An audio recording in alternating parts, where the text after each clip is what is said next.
तो प्रॉपर्टी का एक सवाल करना चाहना अक्सर रहता सुनना भी होता शिमला दे तो ये दस दो थोड़ा जहा कि शिमला दे क्या होता है और दूसरा मालकियती ज़मीन और शिमला दे में फ़र्क क्या है। देखो शबाज, शिमला दे और मलकीती ज़मीन जो है ना, मलकीती ज़मीन ये होती है जिसका एक कोई परमानेंट मालिक होता है, जिसके नाम पर रजिस्ट्री होती है, इंतकाल होता है, वो तो मलकीती ज़मीन हो गई उसकी।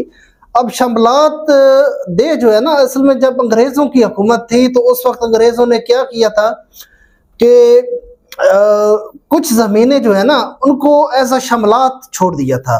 शमलात का मकसद उनका क्या था कि यहाँ पे कुछ फलाही काम किया जाएगा, अस्पताल बना दिया जाएगा, चरागाह बना दी जाएगी, पार्क बना दिया जाएगा, कब्रिस्तान को वक्फ कर दी जाएगी, मस्जिद बना दी जाएगी, मंदिर बना दिया जाएगा या चर्च बना दिया जाएगा। तो जो भी इस पे हम फलाही काम लेना चाहें ले सकते हैं। तो उस मद में कुछ शमलात ज़मीन इन्होंने छोड़ी थी। अब एक्चुअल में शमलात ज़मीन को हम देखें तो एक ज़मीन है, ये जो हमारी गवर्नमेंट है ना, इसके पास हमारी तमाम ज़मीन का एक एक इंच का, एक एक फुट का रिकॉर्ड मौजूद है। तो या तो प्राइवेट पर्सन के नाम पे ज़मीन होगी या किसी सरकारी इदारे के नाम पे ज़मीन होगी।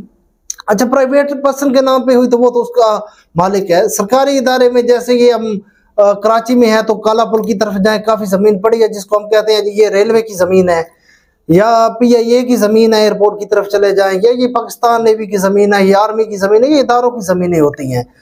तो ये जो शमलात है ना, ये ना किसी प्राइवेट पर्सन के नाम पे आती है ना किसी सरकारी इदारे के नाम पे आती है।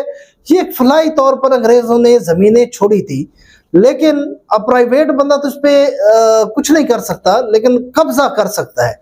वक्ती तौर पर कब्जे करते हैं लोग और बाद में उनको नुकसान भी भुगतना पड़ता है, लेकिन ये सरकारी ज़मीन भी नहीं होती, इस पे सरकारी इदारा भी कोई कुछ नहीं कर सकता। लेकिन क्योंकि हमारी गवर्नमेंट बदमाश है तो ये शमलात ज़मीन पे कुछ भी कर सकती है, कर रही है। तो शमलात ज़मीन का असल मकसद ये है। अब देखिए पंजाब के अंदर ना एक वर्ड यूज होता है किला, 25 किलो का एक मुरब्बा होता है। अच्छा, किला अगर हम देखें तो एकड़ को कहा जाता है, तो 25 एकड़ का एक मुरब्बा होता है। अंग्रेजों ने जो किया था ना 26 और 27 नंबर किला में से शमलात ज़मीनें, हर 26 नंबर और 27 नंबर किला जो बनता है उसमें से कुछ शमलात ज़मीनें छोड़ी थी। अब एक्चुअल में होता क्या है कि अगर किसी का 1 एकड़ ज़मीन है, उसके आगे 10 कनाल शमलात ज़मीन आ रही है तो वो भी उसको अपने साथ मिला लेता है।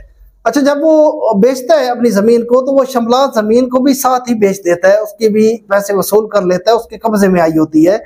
तो बाद में ये फिर बड़े मसले मसाइल बनते हैं। लेकिन आजकल जो रजिस्ट्री का एक फॉर्मेट इन्होंने दिया है, अगर आप देखें तो उसके अंदर एक अलग खाना बना दिया है कि ये 2 एकड़ ज़मीन बमे शमलात है या शमलात के बगैर है।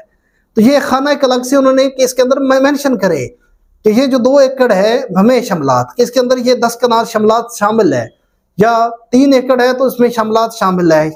अगर बमे शमलात नहीं है तो ये जो 2 एकड़ बिक रही है इसमें शमलात शामिल नहीं है।